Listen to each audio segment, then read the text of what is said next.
Assalamualaikum warahmatullahi wabarakatuh. Para pemirsa Saras Ruqyah, kali ini kita akan ceritakan kisah bercintanya Nabi Adam dan Siti Hawa.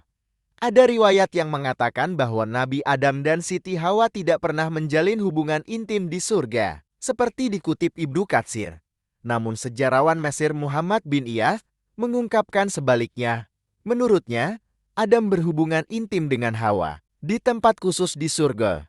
Ibnu Katsir dalam bukunya yang berjudul Al-Bidayah wa An-Nihayan menjelaskan bahwa selama berada di surga, Adam tidak pernah berhubungan intim dengan Hawa. Hal ini dapat disimpulkan dari sebuah kisah, yaitu kisah yang diriwayatkan oleh Anas, di mana Nabi Shallallahu Alaihi Wasallam bersabda, Adam dan Hawa turun dari surga ke bumi dalam keadaan telanjang dan keduanya hanya membawa sedikit helai daun dari surga untuk menutupi auratnya. Saat itu Adam sedang kepanasan, dia duduk sambil menangis dan berkata kepada istrinya, "Oh Hawa, udara panas ini membuatku mual."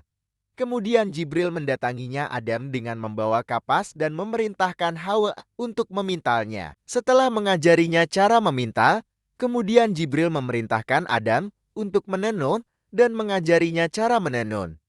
Beliau juga menambahkan, Adam tidak pernah menyetubuhi istrinya di surga hingga keduanya turun dari surga karena kesalahan memakan buah kuldi. Dikatakan juga, dan mereka berdua tidur terpisah.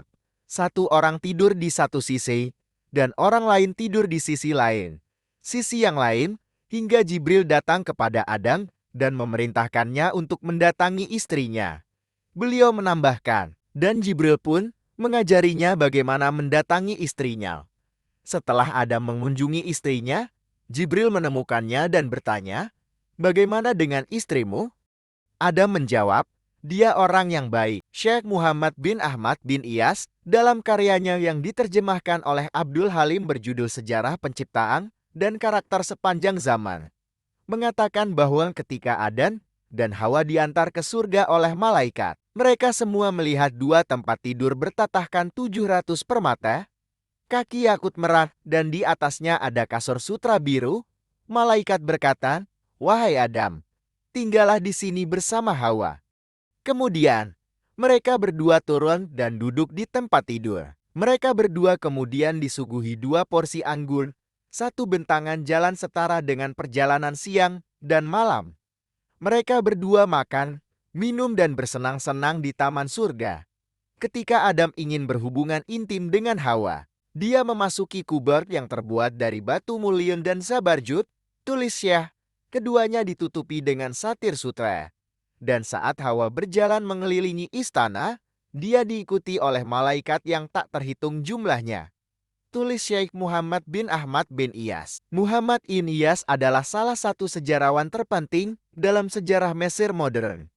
Dia adalah saksi invasi Ottoman ke Mesir. Pernikahan Adam dan Hawa. Syekh Muhammad bin Ahmad bin Iyas meriwayatkan bahwa setelah Adam turun dari mimbar, ia duduk di antara para malaikat. Maka Allah menjadikannya tidur, karena dalam tidurnya ada ketenangan bagi badannya. Saat tidur, ia melihat Hawa dalam mimpi, padahal Hawa belum tercipta. Dia tertarik padanya ketika dia melihatnya. Kemudian, Allah mengeluarkannya dari tulang rusuk kirinya. Dari tulang rusuk Hawa diciptakan sama bentuknya dengan Adam. Allah menciptakan Hawa secantik mungkin dan memberinya ribuan keindahan bidadari. Dengan demikian, Hawa menjadi wanita tercantik di antara sekian banyak wanita yang kelak menjadi anaknya hingga hari kiamat. Dia memiliki 700 kepan. Ukurannya sebanding dengan Adam. Dia menerima pakaian dan perhiasan dari surga untuk membuatnya bersinar lebih terang dari matahari. Karena mimpi ini, Adam terbangun dan menemukan Hawa ada di sampingnya, dan dia sangat terkejut. Adam jatuh cinta padanya.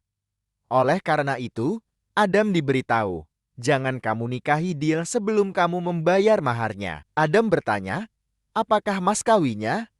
Sang pencipta alat menjawab, "Aku melarangmu mendekati pohon hinta gandum. Anda tidak akan makan buah. Itu maharnya." Menurut salah satu kisah, Allah berfirman, "Berikan maharnya dulu." Adam bertanya, "Apakah mas kawinnya?" Allah Subhanahu Ta'ala berfirman, "Makawinya adalah sholawat bagi Nabi dan kekasihku yaitu Muhammad." Adam bertanya, "Siapakah itu Muhammad?" Tuhan berkata, "Ini adalah salah satu dari anak-anakmu. Dia adalah nabi terakhir. Tentu saja, tanpa dia, saya tidak akan menciptakan makhluk-makhluk lain." Lalu Allah mengusap punggung Adam. Dari Adam dia keluarkan keturunan sebanyak debu tanah. Ada yang putih dan hitam. Ada laki-laki dan ada juga perempuan. Dia mencerahkan mereka dengan cahayanya.